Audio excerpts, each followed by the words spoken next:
Hi, this is Meenakshi from Delhi. I flew from Delhi for this event. This event has been fantastic, and it's an absolute privilege to have something like this in India. We hear a lot about these events, happening in the US, and I am a law of attraction trainer, and for me, quantum physics is a pretty big part. So to have Dr. Goswami himself come here, deliver, talk about quantum physics and recent advances, and what it really means in the big picture, that's fantastic. We had some great speakers here. Dr. Irma was here, Jinal Meena was here.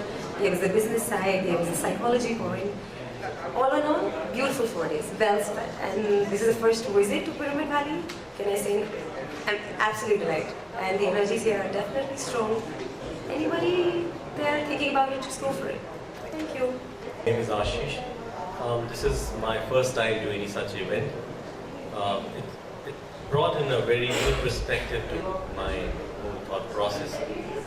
I never thought that anything existed outside my body. My brain existed outside my body. So yeah, a very interesting event. A lot of things, a lot of new things. I will have to sit, assimilate, meditate on these new things, and probably I'll come back again to these sessions. Thank you. I'm Dr. Srinath. I'm a medical practitioner by profession. I'm also a Reiki practitioner and a India Life teacher. This whole workshop was such a revealing experience for me.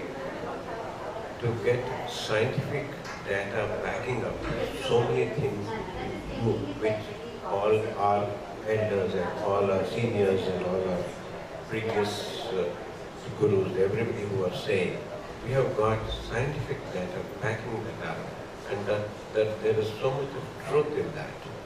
And along with that, what exactly is about quantum energy, and as to how you can be that which helps in bringing about a complete collective change in the unconscious self is what I've learned about you.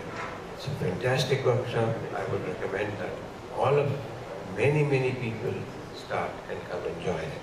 Thank you. A lot of practical experiences with people and patients, but somewhere down the line I felt that there is not enough science to educate people or anybody whom I meet. So I think now it's time up to quanticize them and be a quantum activist. I think down the line we bring in more people, and it's just a wow moment. Thank you.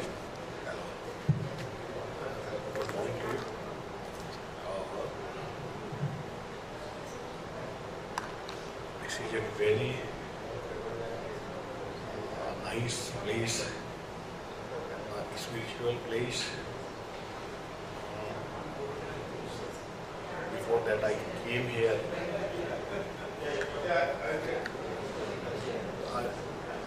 I was thinking that I am going only for quantum activity program, which is being created for quantum based on law of attraction and many more. But when I came here, I saw this is more than that. Awesome. Really, I enjoyed the program, और जिसको हिंदी में कहते हैं ना मजे ले रहे, really हमने इसके मजे लिए और जिसको जीना कहते हैं, रियली हमने अपने जीवन का, मैं कहता हूँ फॉर मी, मैंने ये 4 दिन एक अलग ही तरीके से जिंदगी जी और मैं इसको याद रखना चाहता हूँ and invite to others also. Thank you.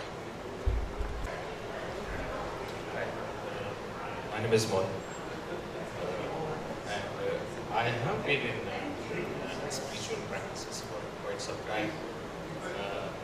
So the objective of coming here is to understand how quantum science takes these practices. And is there a scientific evidence that these things are also acknowledged by quantum science? And I'm really amazed that the teachings which I have got from my Guru are really certified by the science here as well, and which is eye-opener. And now I have evidence. I can go back and tell the people that, you know what, our scriptures are not just mythology. They are scientifically proven. I understand there is a lot more which needs to be proved, which needs to be identified by the science, but still I think it is a beginning. And I'm really thrilled that I am one of the ambassadors. I want to be one of the ambassadors. Thank you.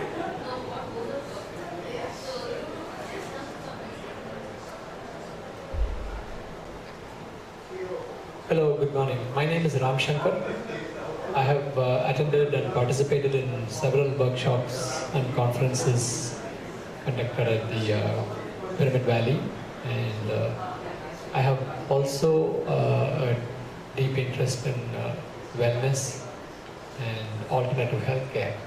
So what brought me to the quantum activism intensive workshop is my interest in informational medicine, integrative medicine, as well as regenerative medicine, and also the convergence between the Advaita Vedanta philosophy and modern science, and how well these principles can be integrated, particularly in today's modern world in which we expect measurement, we expect instruments to confirm what our ancient sages and seers and rishis have always proclaimed. So this is a wonderful 4-day workshop. I go back with a lot of learning, a lot of knowledge, a lot of principles that I can apply to my personal life, to my business, as well as life in general. And I really feel that the responsibility that has been given to us to take this to the society at large, it's a large responsibility, and I really feel positive about being able to take this to the world in general. Thanks a lot.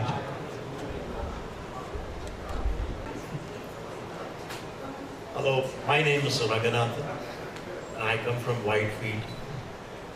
This program on quantum activism, I really enjoyed very much. It's a wow experience. Hats off to Dr. Amit Goswami and his team. I came to know about this conference based on the ad that was positioned in the newspaper.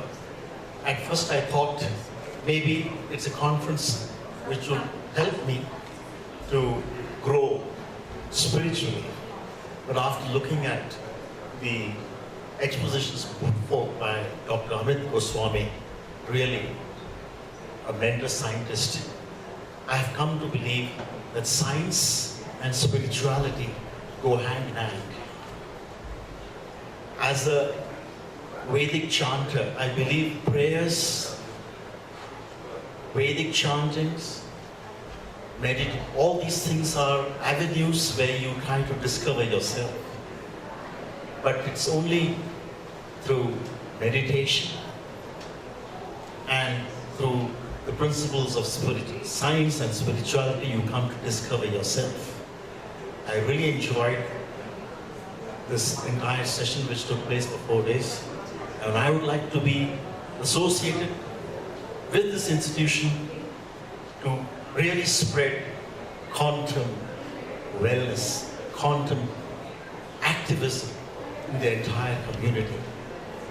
That's my takeaway from this attending this conference. Thank you. It's been a great pleasure attending the Quantum Activism Intensive Workshop in this special environment of the Pyramid Valley. And I couldn't have asked for a better environment than the Pyramid Valley for this special workshop here. And to get all the information and get educated by the authentic sources right now that is available in the current world has been a very, very overwhelming experience for me. I'm really glad that I'm being a part of this whole thing. Thank you. Hi, this is Deepak from Heartfulness Institute. Quantum energy is something that has been the buzzword the last 20 years. And this is the first of its kind global workshop happening in Bangalore, in the Pyramid Valley. We're very fortunate to be part of it, and this is the beginning of a new age. Thank you. Hello, I'm Viral Manik. It's been a delight to be in the presence of Dr. Goswami, John Alvino, and Dr. Isma in a quantum activism intense workshop at Pyramid Valley. This has been a leap in comprehending, understanding, and applying the quantum principles. In other way, it's all of us are connected to that field. Only an activation, an understanding makes us a more contributive human as we are. Thank you so much.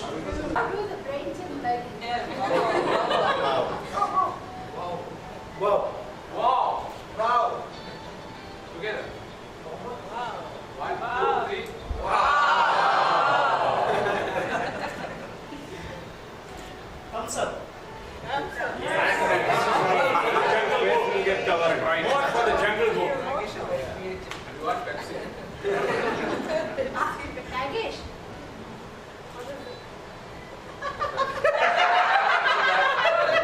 You look like Satan.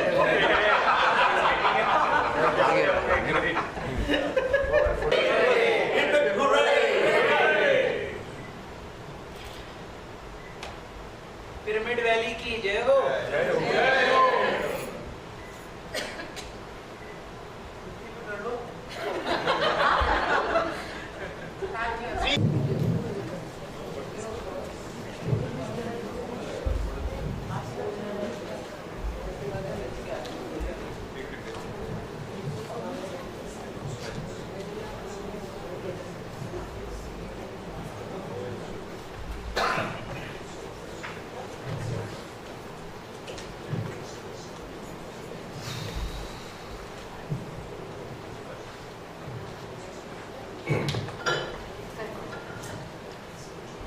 So the fundamental problem of human being, we act spontaneously, blurt things out, and we don't know what we are doing because the neocortex is not involved. This picture is not very well drawn because I can't draw very well. But I hope you're getting the idea. Mostly it's about feelings, objects that arouse feelings in us, this negative emotional brain circuit. Now, for animals, I've already said, these feelings are quite pure, instinctual feelings. For human beings, there is also a mental circuit. During that horticultural period, garden agriculture, the ancient ancestors of ours, they gave meaning to instinctual feelings that arose naturally. So meaning got into the picture, but also as a mental circuit. This is also a circuit. So this circuit, we have circuits here. Basically, it's the amygdala which has this profusion of circuits. So in effect, a stimulus comes, it's processed briefly here, and then this circuit gets into the picture, and this circuit gets into the picture, and then comes the outcome or action.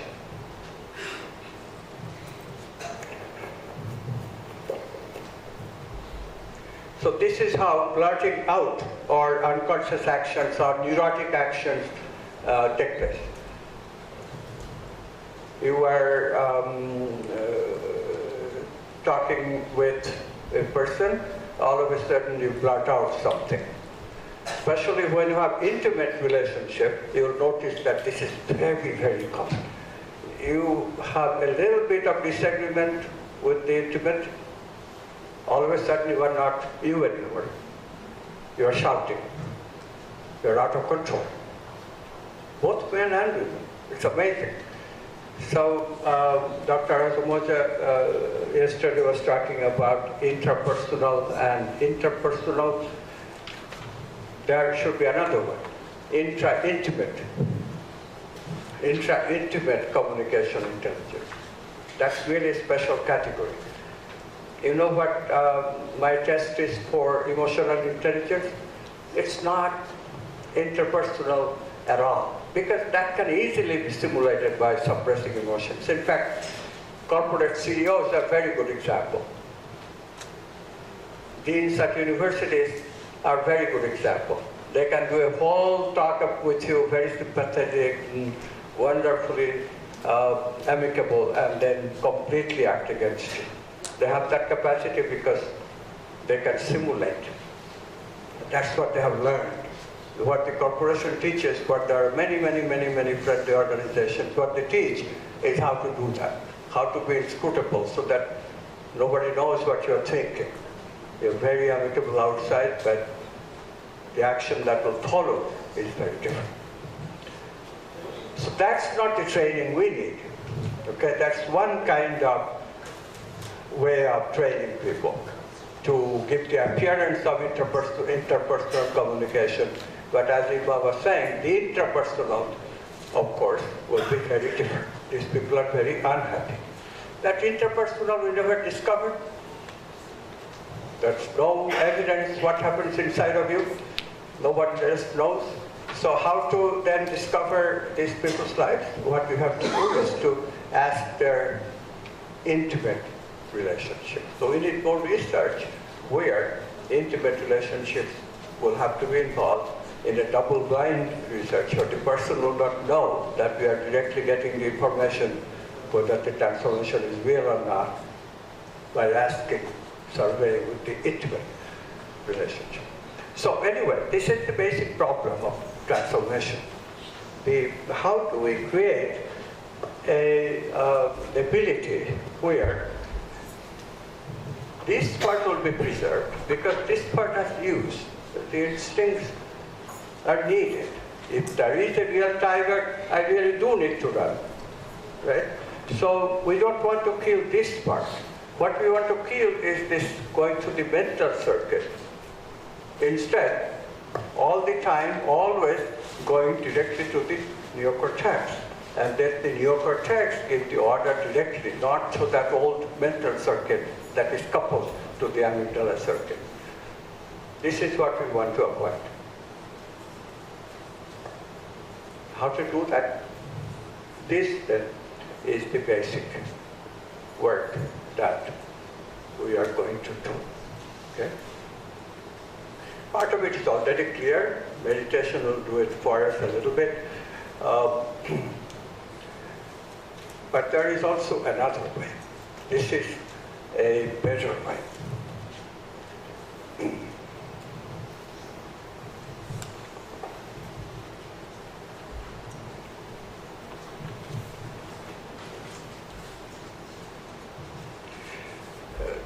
See, the rational mind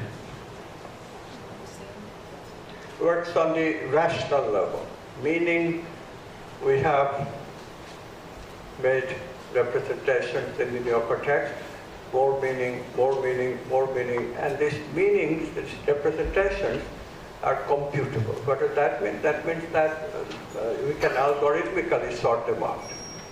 So we say mind is logical. One thought follows another, follow another. Algorithmic thinking. So this is very good in a way because we don't have to remember a whole bunch of things. We are given a basic assumptions. A rational person can figure out what the logical consequence of those assumptions are. This is what we learn as logic or mathematics. Mathematics is a perfect system of logic. There is no mistaking the conclusion. It's unambiguous. But that's all very good. But it gives us a sense of too much power. Francis Bacon, when he was talking about knowledge is power, he was talking about this kind of knowledge. And even today, when scientists talk about knowledge is power, they mean this kind of power. What is this kind of power? Let's understand this a little bit. What this kind of power does is that I have more ability of doing this and you don't, right? So what is my condition vis-a-vis you? I am superior automatically, right? I can figure things out that you can't. So we create elitism by this kind of thing. In the next hour, I'll talk more about that, how to change this elitist kind of society that we have always lived. From the beginning of the agricultural society, one problem that has always existed is elitism. First, it was the elitism of the strong, the physically strong, who literally really conquered all the great people of those days. They really weren't so great, were they? Like Julius Caesar. He chopped off the arms of 2,000 opposition people just because they didn't agree with what you wanted them to do. Just imagine. Imagine the cruelty of that action. And we still revere these people as great conquerors. Genghis Khan, deplorable human being.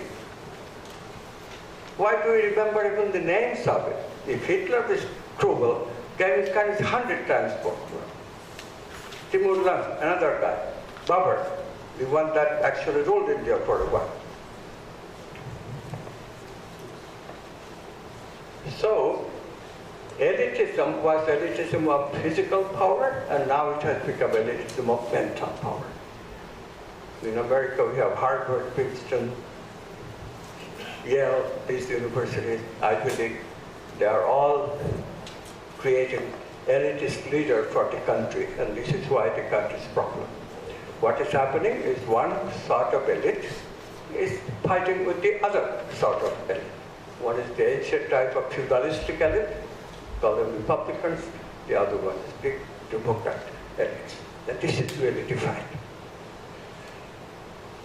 Okay, so how to get out of this elitism that also exists within us? Every one of us, when we learn how to handle this logical structure of things, which can give us answers, the only catch, of course, is that you are making basic assumptions and you are hiding them. You are hiding the basic assumptions because if the other people get the idea that your conclusions are based on assumptions, they will not believe you. So you make it like there is no assumptions here. It's foolproof. Okay? So long as others are less capable of doing what you're doing, they cannot catch the fact that you have hidden assumptions. So how to go beyond this mental mind, this logical, rational, thinking mind that we have created? So we have always the other sex, fortunately. This is an occupation that men love. Because remember, the vital training that men have is to strengthen the navel chakra, and therefore they don't have this other love at all much. And therefore they especially like this objective way of doing things and deceiving people. They love it. And the more they do it, the more they get sense of power in their navel chakra, and they identify that as the power. I have power because I have intellectual power over it. So women have never liked this. So fortunately, that has been a saving grace, and eventually women power broke through in America in the 1960s. In India, it did break through earlier a little bit. This is why we have Durga archetype and all that. But you know, Durga archetype is just one of the archetypes. Male archetypes are much more popular than the female archetypes, even in India, traditionally. So, but eventually women power came back in the form of women's liberation movement and all that. So we are getting a little bit attention to feelings. But this is the problem. Feeling cannot be processed by itself. Why? Because this concept of the self, that when you conceive that I am looking at you, that self comes in the neocortex.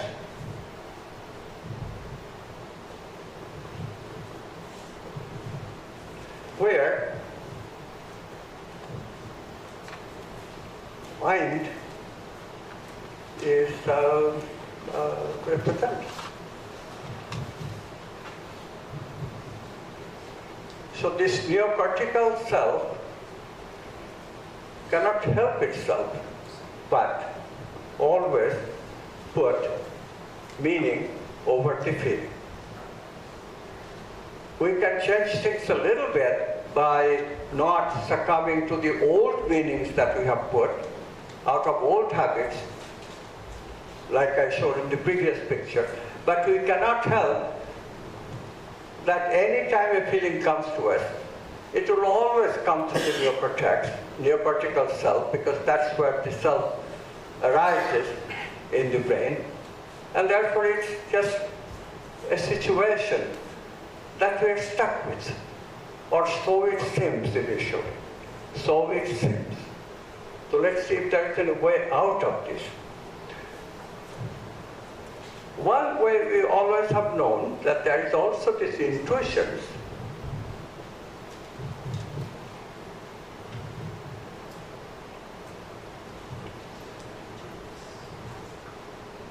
that gives us the access to the archetypes, which are better way to guide the mind, the meaning making, right? Why is it a better way? Because mind can process only the existing meanings in the brain that has already been recorded, or a little bit new meaning that can come by shuffling the old meanings.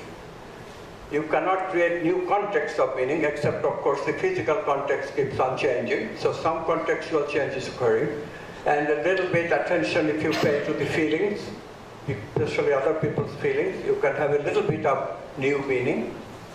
But these are all shuffling around with the old context. I call it situational creativity. In a given situation, you are being creative,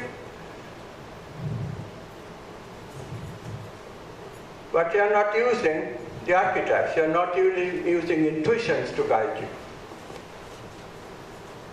It is already a good step, what the women folk are saying, let the feelings guide you a little bit. So men's world, which was totally rational based, is changing a little bit by including love the way we are recognizing it in transpersonal psychology and positive psychology. That's all good, but not enough. How to bring the intuitions in the picture? Same problem. The intuitions too, they come to us, but we cannot directly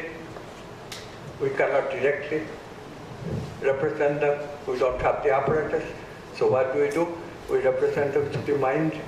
Mind makes a representation of it. What does that mean? That means this very thing, that once the self is involved, that's the mental self. That's in the neocortex, which processes the mind.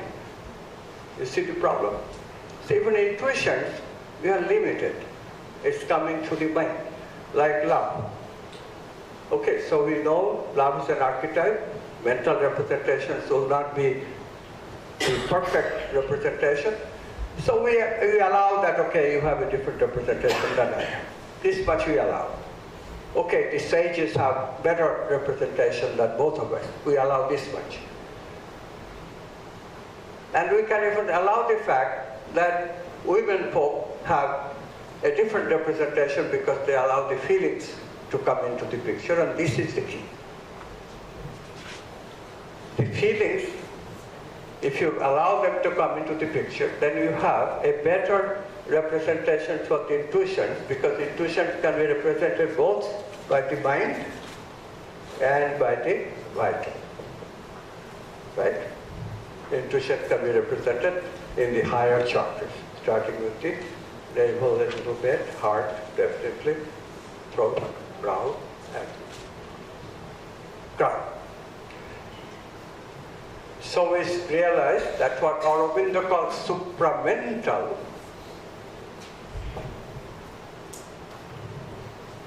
is also supravital. Supramental, also supravital. This is a great realization, and this is the contribution of women of the world. They are clamoring for attention to emotions, but of course, if we stay at the mental level, we cannot even include emotions. It's a fallacy to say that you can include feelings in a logical way of dealing with the world. You can't. Because as soon as you put feelings in, it's not logical. Feelings are not logical. To say you integrate feelings and logic, it's antithetical, cannot be done. Yes, please. So this supravital and supramental, mostly Aurobindo refers it mostly. So what it refers to, real thing? Aurobindo also uses this word, supramental, supravital. So what is really represented? What is supramental? I mean, I want to know. Because Okay, use the word, so. So what is supramental? That's your question. Yeah. Okay, that's the archetype. The archetypal words, Aurobindo said supramental. Why did he say that? Do you see? He's a man. He only knows how to think. If you look at Aurobindo's work, it's very interesting. But mother's is vital. Mother is the key. So Aurobindo used to say, mother is my right hand. Why? Because he knew that he is incomplete without mother's help. That's why mother was essential to Aurobindo's work. Okay? Now you are getting it. So mother represented the supravital together. They did much better. So representing that two forces. Is it so? Is it sir? Two forces. Well, not two separate forces. It's really the same thing that they're presenting. It's just that one is making a representation in the mind only, because Aurobindo had little access to the feelings, whereas the other is making a representation in the vital, has access there, and therefore when they're integrating the two together they made sort of an orthonariswar. So long as they were acting in unison, they are better than if they're acting by themselves. Okay? Thank you. From many years this doubt was that... And this is why Shiva and Shakti has to work together at this stage of our evolution. But there is a better way of doing it too. Super consciousness he talks, no? Aurobindo talks. Okay, so let's go on with this, Okay. and then we'll come back to it. So, thank you for the question, because this is crucial. Mental part and the vital part. With the present evolution, all we can do is we always bring the woman in. Shiva, Shakti, recognize both. And more we are doing it. Even in America today, there is a good movement. Many people like Bernie Sanders. I don't support Bernie Sanders for this presidency. I want Hillary. Why? Because she's a woman. It's as simple as that. Bernie will never get to that emotional part of the world that needs to be represented, and Hillary does it very well. That part she understands totally. She has been with the women's movement from the beginning. Enormous representations, she spoke up in China, of all places, complete patriarchy. I'll never forget the wonderful talk she gave in China. So anyway, again, I'm deviating. We got to work with the woman power in businesses. This is something that Jim has in the book, but we run out of time. But when we do quantum economic business coaching, we remember very well that we got to have the woman's values included in the way that we do business. Okay? Now, this is all good, but as I said, there is another way of doing it which is even better, but requires new kind of work.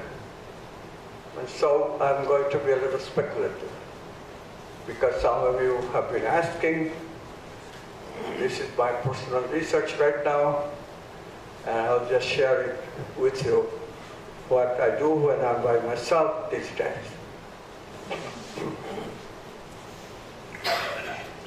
So, you know, there is a very peculiar word that sometimes Christian mystics use called the mystic heart.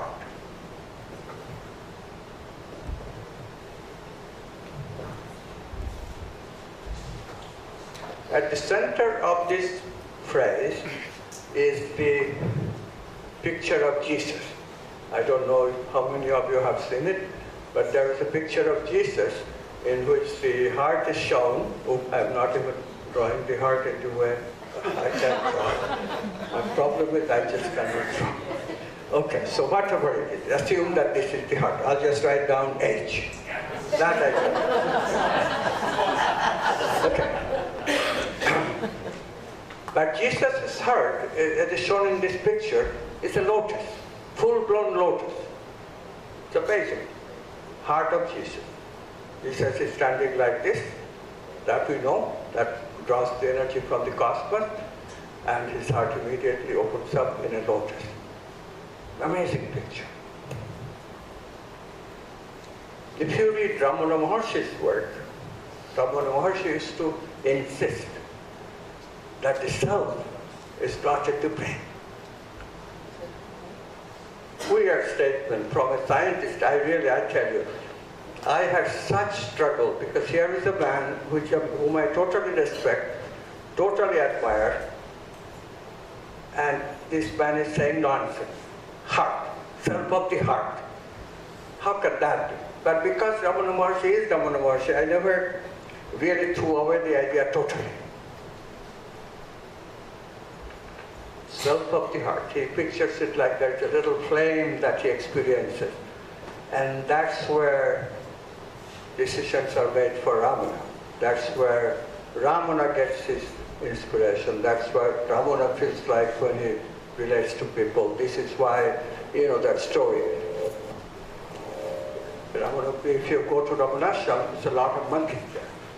So Ramana, whenever he gave audience, these monkeys would come and bother the people who are trying to get Ramana's darshan. And they would complain.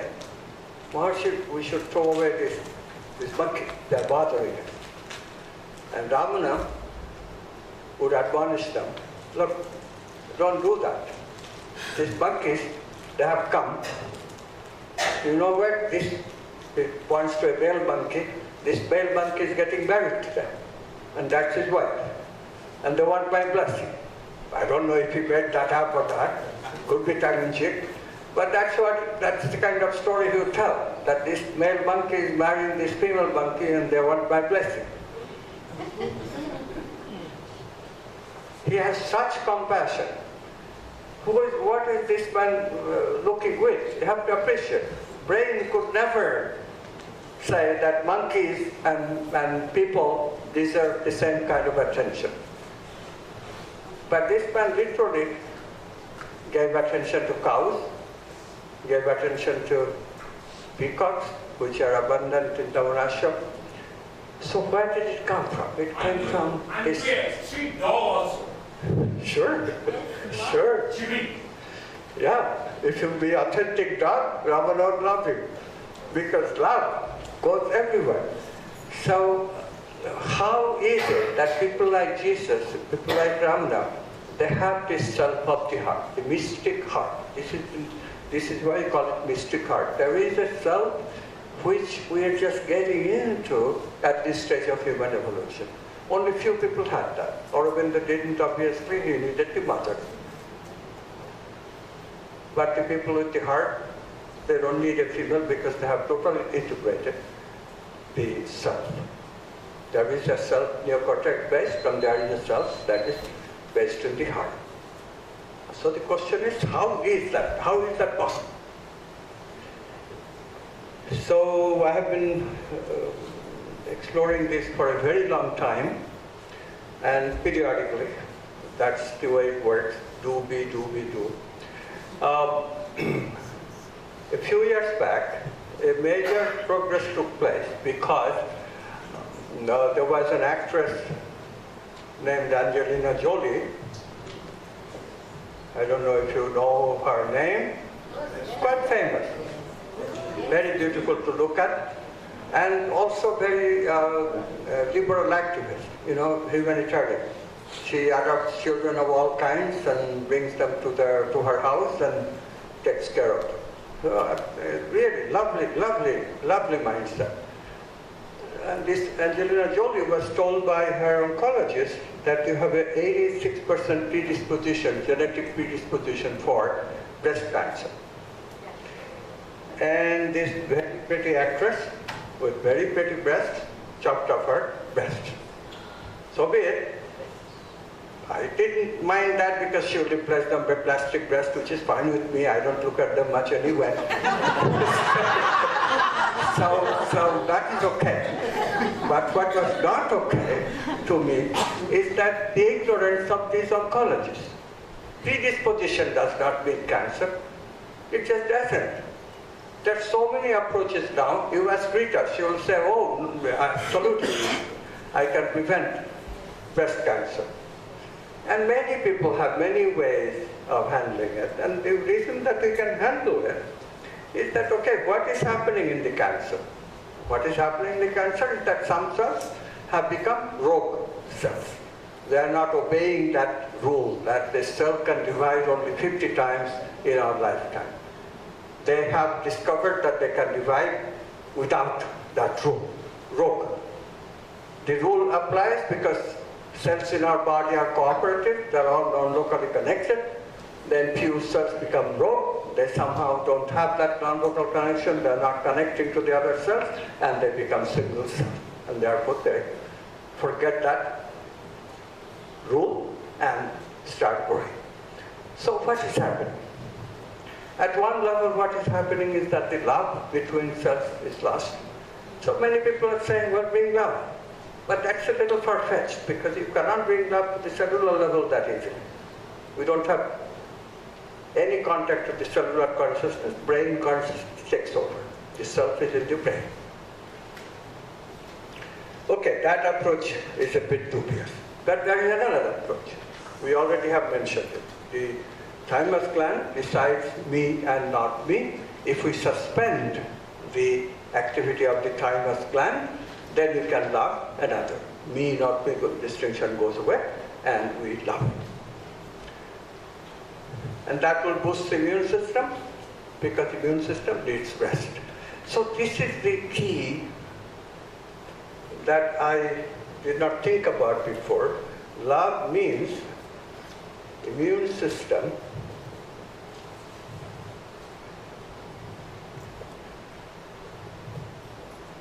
gets rest. So if the immune system does not get rest, it follows that immune system function may be erratic. Immune system malfunction can very well be lack of love. Because only other system in the body that requires rest is neocortex. And we get rest for neocortex by sleeping, deep sleep. And you have seen, if you don't deep sleep very well a few nights, how our mind gets berserk, we cannot function, right? So similarly, if the immune system does not get rest, all over the body, all the feelings that have body counterparts, these morphogenetic fields, their movement will all be affected. Because immune system is very important for functioning of any feeling, because the immune system is the protector system. It protects the body. Right? So this is another way of looking at breast cancer, that if you have love in your life, which Angelina obviously has, because she has all these children, therefore you don't need to be so much careful about cancer. You already have a cancer prevention built into your body. That's why it saddened me so much. But anyway, it brought the problem in the forefront of my attention. And then I was visiting a conference where I was giving a talk, and the Chinese Qigong master,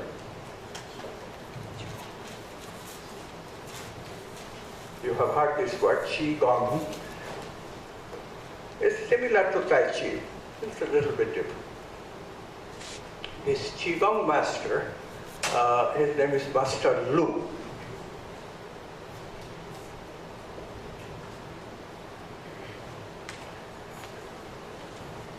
He was also giving a talk. We shared a panel, and he liked what I said, I liked what he said, so we started meeting. And he's also concerned about women's breast cancer. And he told me something very interesting. I was telling him about the immune system and all that. He agreed with it. But then he said, but there is something else, you know. I tell my clients, and he was helping a lot of women preventing breast cancer, so much so that he had data. He says, I have done experiments with women who follow my advice, and I have a control group. The women who follow my advice has 80% less incidence of breast cancer than the other group. Cannot deny that kind of data, you know, solid data. 80% less incidence of cancer in the women who follow this regimen, where the woman not only pays attention to the nutrition of the breast organs, the heart chakra organs, but also to the navel chakra organs. And not only that, in the Chinese tradition, the navel chakra and the heart chakra are connected by meridians. For example, liver meridian, which goes from the liver to the lung, to the heart. And these women are taught to pay special attention to these meridians. Okay? Why? If you look at the immune system by itself, thymus gland by itself, it's not complex. It's not complex, of course. Any organ is very complex. Even a single cell is complex, but not as complex as the brain. So for brain, you can see the complexity has brought about very complex systems of perception, very complex systems of measurement that we call memory system. And so the quantum system and the measurement system has formed a tangled hierarchy. You can theorize things like that. In the immune system, you know, I looked and looked, never could find such a thing. But now, look at what has happened. If the immune system and the heart system and the navel system work together,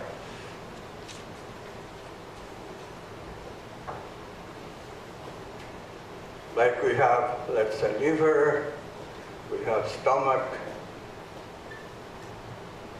we have thymus gland. Okay? Could it be that we have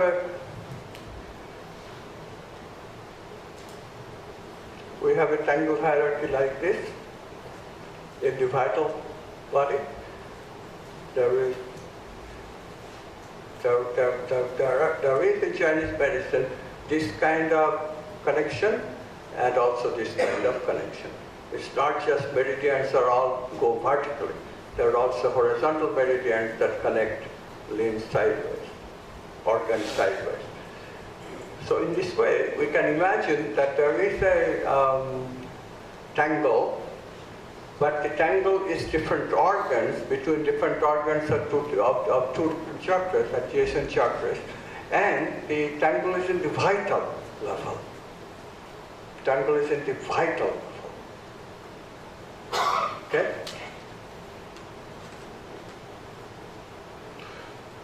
But this is what I theorized initially.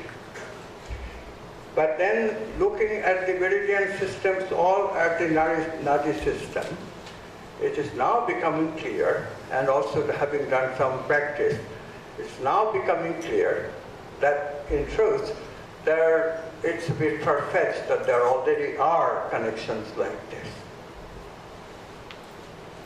Okay. Got the picture? So we have a potentiality here of creating a self, but how the self is created is still a mystery. Obviously it has to be, because if it was this way, then every one of us would have a self of the heart, but we don't. So clearly we are missing something, right? Agree? So, more research, more look, and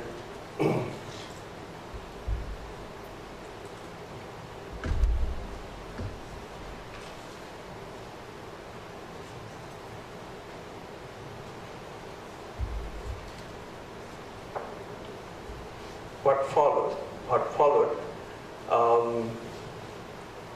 is that there is an idea in the literature, and some of you even are very conversant, much more conversant than I am, and I want to talk to you in detail when I have the opportunity.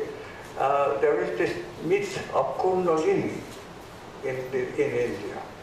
In Indian spiritual literature, this Kundalini, not Kundalini yoga, but Kundalini awakening, that is what is called in the literature. It is one of the vaguest things in the Indian spiritual literature. It's part of a system that is also quite vague and practiced in surreptitious circles, because its practices are a little bit what we call the dark path, not so kosher, not to be acknowledged in public, secretive, because they use a lot of sexuality in the process. Okay, that part, of course, is quite attracted attention of many Westerners, and they talk about it. So there is a lot of books on tantric sex, which sells by large amounts in America, for example. But I'm not talking about that so much, although I could. It's not all bad. The ideas are not all to be rejected. You can have tantric sex, and it is good for what I'm going to talk about, Kundalini awakening. Basically, the picture that is given is very evocative, very much of a reminder to the creative process. What is said is that the Kundalini energy, vital energy, is locked up in a coil. Snake is what one imagines, because snake has been an archetypal picture of change. Carl Jung recognized it. It's a recognized version of a dream. If you have a snake in your dream, and then you see an actual snake in the world, then change is coming to you. I have verified it many times. When I was going through rapid changes, I used to see snake dream every day. And I used to see actual snakes also likewise. Very interesting phenomenon. I hope you will keep track and you will start seeing snake dreams and snakes in your actual life.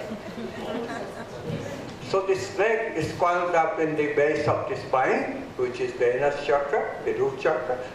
And the picture is that if you do this Kundalini awakening exercises, much of it is sexual. But the idea is, the ancient pictures are interesting.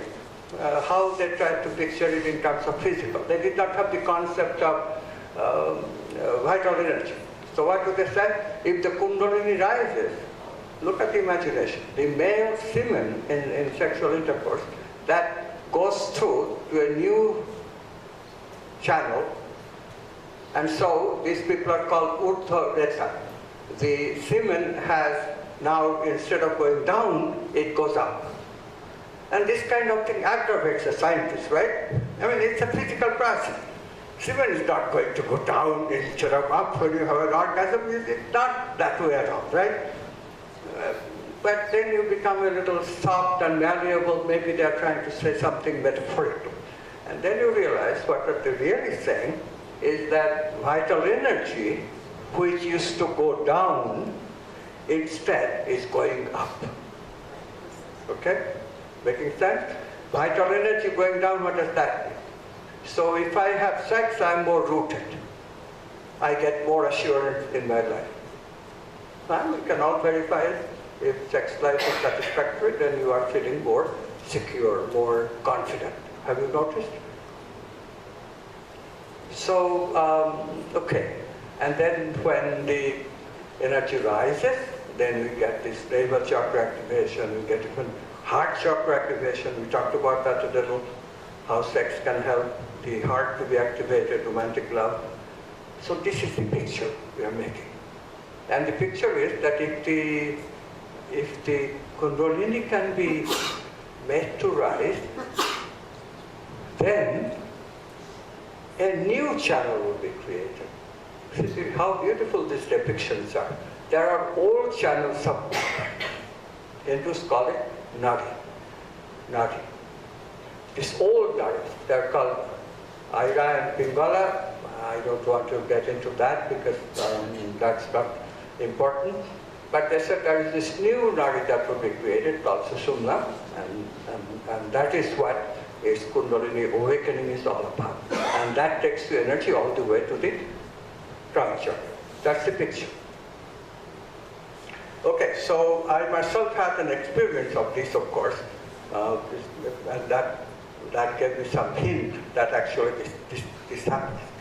This does happen. But yes, please.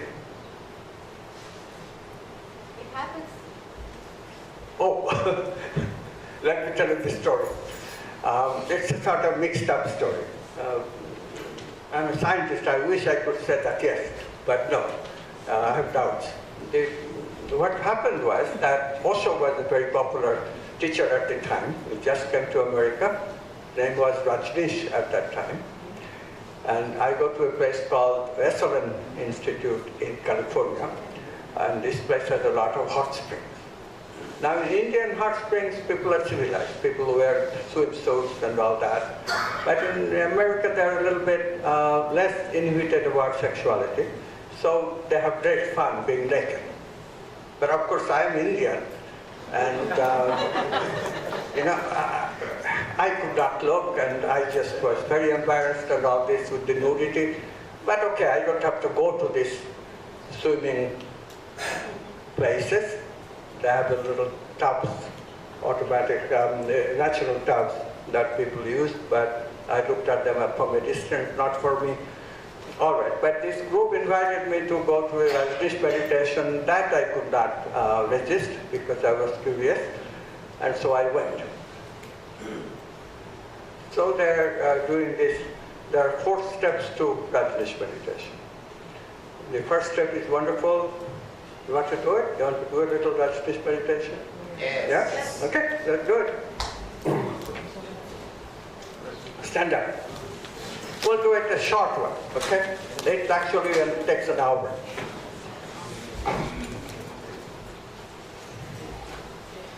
So the first step is, we'll do just for 1 minute.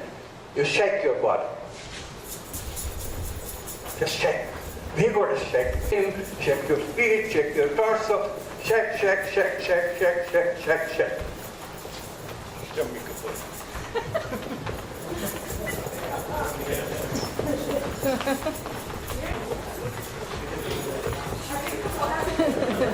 And then when I say stop, just stop right where you are. Right where you are, in the middle of whatever. If your leg is lifted, so be it. Stop. Now stay in that stop position again for 1 minute.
And then suddenly gentle music breaks out, which we don't have, but imagine gentle music, and you start dancing.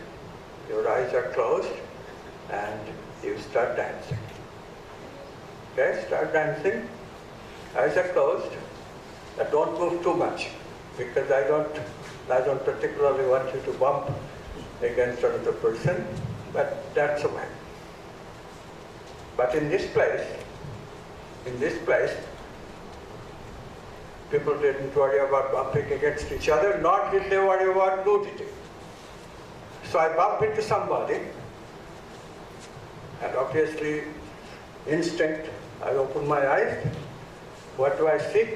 I see a pair of beautiful breasts. I'm looking at it. Beautiful breasts. I'm younger. That was a long time ago. So I get a natural reaction. And I'm so embarrassed.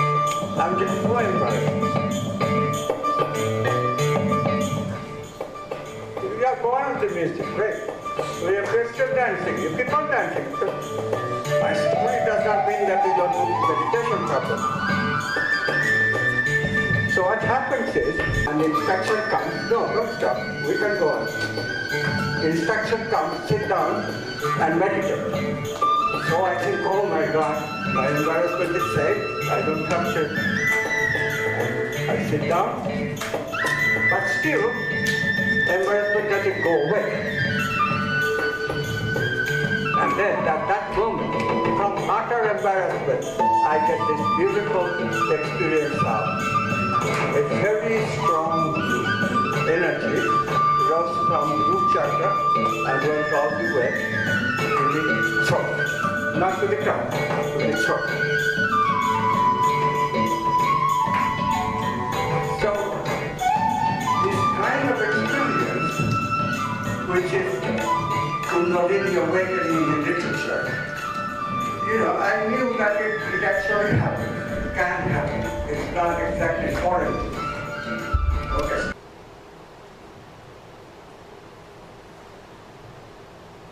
Pay attention to the prana, pay attention to the vital energy. Movement is there, This meditation was created. Rajneesh was a very, very, very intelligent teacher. Brought a lot of new stuff in the fray. Gave us a lot of insight in a lot of things that we had forgotten. Why is this meditation doing these 4 steps? They're all supposed to create surprise. And surprise is a key element of quantum leaps. What I'm saying is that the Kundalini, when it rises in this kind of meditation, it can rise in a new channel. The channel is being created because it's creative energy. It's not going to get into the established channel, established channel. It's going to create its own channel. So this is one meditation you can do to work for months and months to see if there is any effect. This is just going around. Want to do it? Yes. Okay, music again. We just go around. We keep our hands like this. It's great fun.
Point of this stereo, the speaker, and I just Rotate looking at it like this.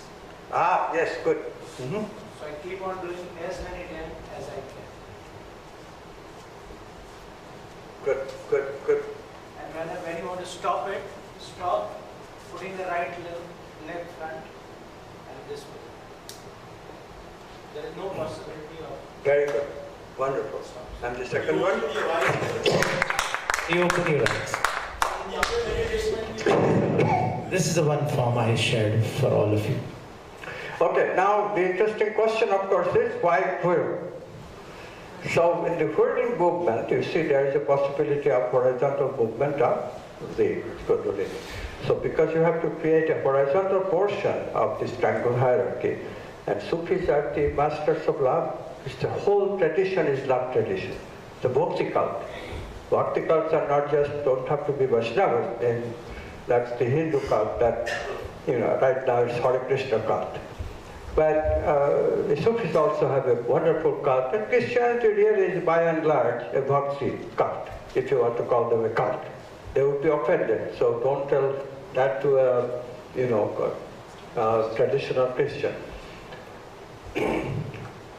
So this kind of, and indeed, the surprise in South India, Christianity came, before Christianity came back with the Western coming in the 17th, 18th century. Therefore, you get to go to a lot of ancient churches where St. Thomas, who brought Christianity directly from Jesus to here, is worshipped. And in those places, if you are so lucky, you will find pictures of Jesus as Kundalini master. Amazing. Have you seen? Go to Kerala and next time visit these old Christian churches and you will find Jesus as a Kundalini master. The heart that opened is actually the result of a Kundalini practice. So there is no doubt that these people made a triangle hierarchy in the heart, in the vital body, by actually creating new movement channels for the vital energy. So we are talking about vital creativity par excellence. Vital creativity par excellence. Creating new channels for the flow of vital energy to make this triangle hierarchy. But there is still a final question. Final question you will ask, and very legitimate question, that vital is not physical. We need a physical triangle hierarchy to have a sense of the self. This is very, very important. It's the physical which makes representation. Vital can never make a representation because it's subtle, it comes and goes. It's too quantum. Only when we have a physical triangle hierarchy, then only quantum possibilities will collapse into actuality. So still we haven't solved the problem. How does a self develop so that it becomes independent of the neocortex? This is the key. And the answer has come by very recent research, not so recent anymore, but for about 30, 40 years we have known that we have a bioelectric body. Of course, this is now very, very well known already because Carlian photography, which everybody knows here, is based on that. People talk about aura sighting, that's based on that. We have aura measurement right here at this ashram. All you have to do is to ask Rita and she will take you to the lab and show you the apparatus. And she can take pictures of your arm. What picture you are seeing is of the bioelectric body. Now, the people who study the bioelectric body don't necessarily know about Kundalini or vital energy. They have a different model. They think that bioelectric body is by itself is a great discovery and that there the story ends.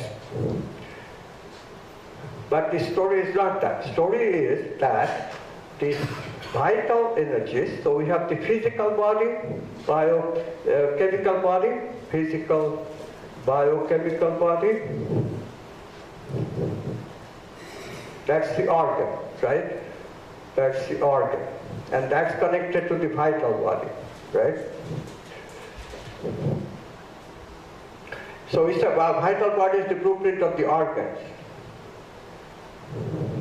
But There is also a bioelectric body. What is that for? That's for measuring the vital body. That bioelectric body, this body, measures the vital body. So this is correlated with this, and this is correlated with this. So any change in vital body is reflected in the bioelectric body.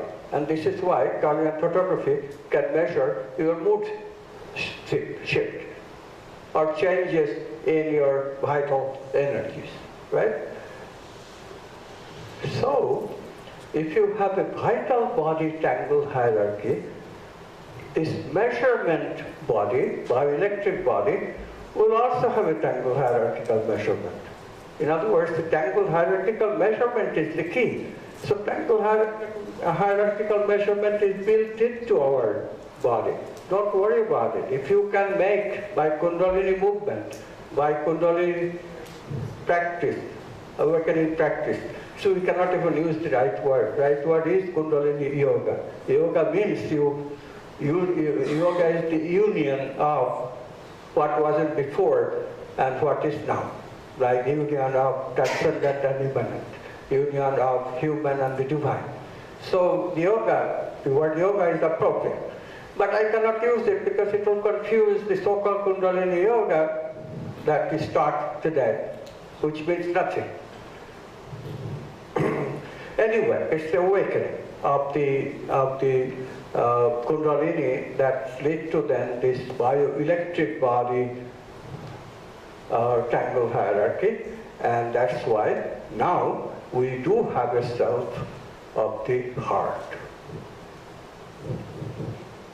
This is the mystic heart. This is the mystic heart. This is the heart of Jesus. This is the heart of Ramana Maharshi. I'm convinced of this picture. But of course I'll be totally convinced when I discover my own mystic heart. So what kind of practice can you do? Yes, please. Ramana Maharshi says very clearly that the heart is slightly towards the right side, it does. not the left. That's right. And why does he say that? Remember, our heart is not the heart chakra. We have thymus gland. And thymus gland is more towards the center. It's not to the left. It's more towards the center. So to the right, that's why he experienced it. So be it. Completely believable, because it's probably between where the liver is, where the stomach is, where the thymus gland is. So, what is a good practice that you can always do this kind of thing? So this question came to me, and again I went into the literature, and there was a book that I encountered. This book was written by a Christian mystic named, let's see, what is his name? I've forgotten the name, momentarily it will come to me. But the book's name is very informative. Okay, Brother Lawrence, Practicing the Presence of God.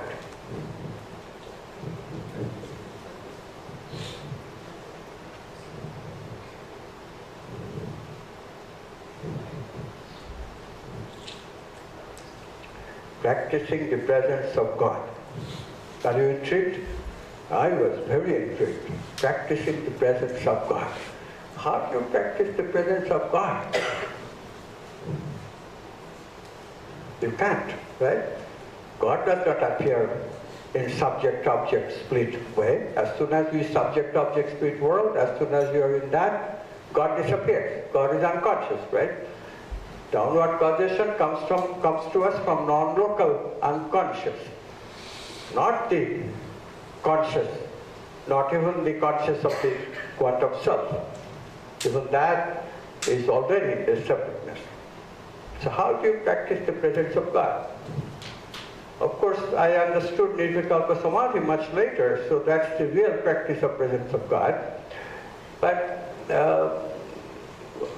I had an interpretation of it which says, okay, I cannot do that, but I can practice the presence of love. I can practice the presence of love in the heart chakra. And that is, of course, the right practice for awakening the self of the heart, awakening the mystic heart. So what do? We visualize. So close your eyes. Sit comfortably.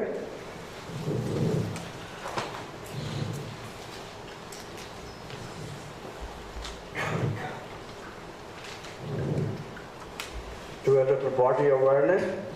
Squeeze, squeeze, squeeze, squeeze, and breathe in. Inhale. Stay like that for a second or two, and then exhale deeply. Again. Inhale, squeeze, squeeze, squeeze, squeeze, squeeze, squeeze, squeeze, squeeze, squeeze, squeeze, squeeze. Exhale. I am this body. I am this body. Now imagine that your heart has become full bloom into a lotus. Visualize the lotus of your heart.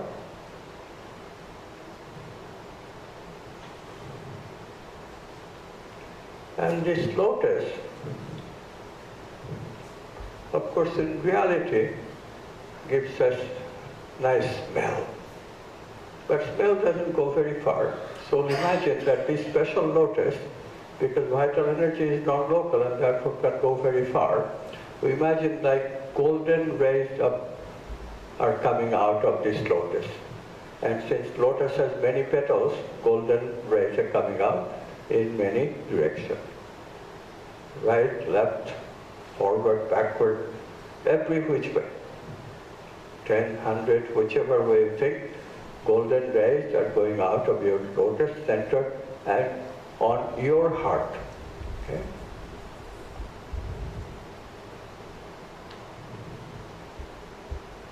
So where are you now? You are all over the room, right? Because it's going all over the room and connecting to other people, their heart. Okay? You are a bigger consciousness now, a much more loving consciousness now than you were before.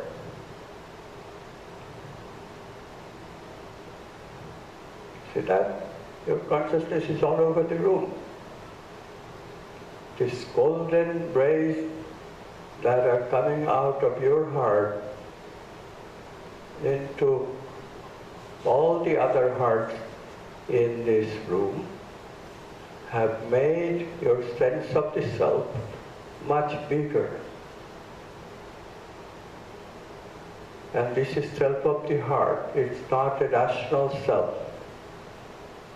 Self of the heart. It's just the feeling. It's just love. You are situated as Krishna to all these gopis that are surrounding you. That's the love. You have embodied love in your way. Now how can you practice love even better? Let the rays go out of this room and spread all over the city of Bangalore. Visualize that the rays of golden sunshine goes out from your heart, this lotus, and spreads all over the city of Bangalore, all over. Right, left, front and back, east, west, south and north, up and down, just like that. So where is your consciousness now? It's all over the city. All over the city. You are a Bangalorean now. You love every being of Bangalore. You have embodied the love for everyone that lives in your city. You are a citizen of Bangalore.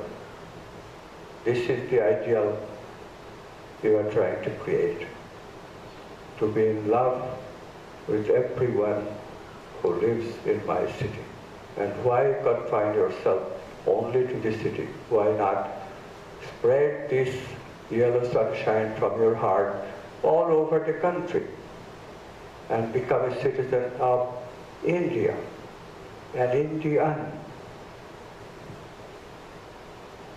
Let everybody who lives here, everybody who is visiting here, everybody who will visit here in the future, everybody who has been here in the past, because time and space are all non-local, connectable through the non-local dimension. And therefore these rays can be spread all over anyone ever that has been connected with India. And think of this great, great, great country that you live. This is what it means to be a patriot. It's not the mirror neuron patriotism. That's just a very local phenomenon. This is non-local patriotism, and this is the thing, this is the real thing. We are Indians because this country nourishes us. We are Indians because we visit India and this nourishment we feel. So anyone can be an Indian when we are connected to the Indian spirit. And by the same token, why confine yourself to India? Why not the whole earth? So let this golden ray spread all over the earth and engulf all humankind, all biota, everything that is living and everything that is non-living. No need to keep that apart anymore. This is called the Gaia consciousness, the whole earth. In this Gaia consciousness, if we can live, that's what an open heart enables us to. In this Gaia consciousness, we can do things that we could not do in our singular consciousness. In this Gaia consciousness, we can do things at the earthly proportion. We can solve those problems of global warming, terrorism, global meltdown, economic meltdown, political polarization, problem of education, problem of healthcare. All this is solvable from this consciousness. Are we that? Yes, if we are in our heart. In the self that we set up in the neocortex, it is very, very hard. But with the heart, we become unlimited very quickly. Because love engulfs everything. Once we learn to love, the whole world becomes our family. And this feeling that is coming to you now, this is the feeling that the ancient people had when they wrote those beautiful lines. Udara charitanam tu vasudhaiva kutumbakam. One who is truly become liberated, udara, liberated, truly liberal means that the entire world is your family. This word liberal is very pejorative in the West right now. People don't trust it because people try to fake it. People try to fake it. It cannot be faked. It has to be based on true mystical, non-local connection with everybody else, which can only be done on the basis of this self of the heart. We can never do it on the basis of the rational self. And therefore it is so important for all of us to work to arouse our kundalini, to wake up the heart self and recognize our brotherhood and sisterhood with the rest of humanity, rest of the planet. And then heaven will be created on earth. Stay in this wonderful oneness for as long as you wish, and when you've had enough of it, slowly open your eyes and we'll take a short break.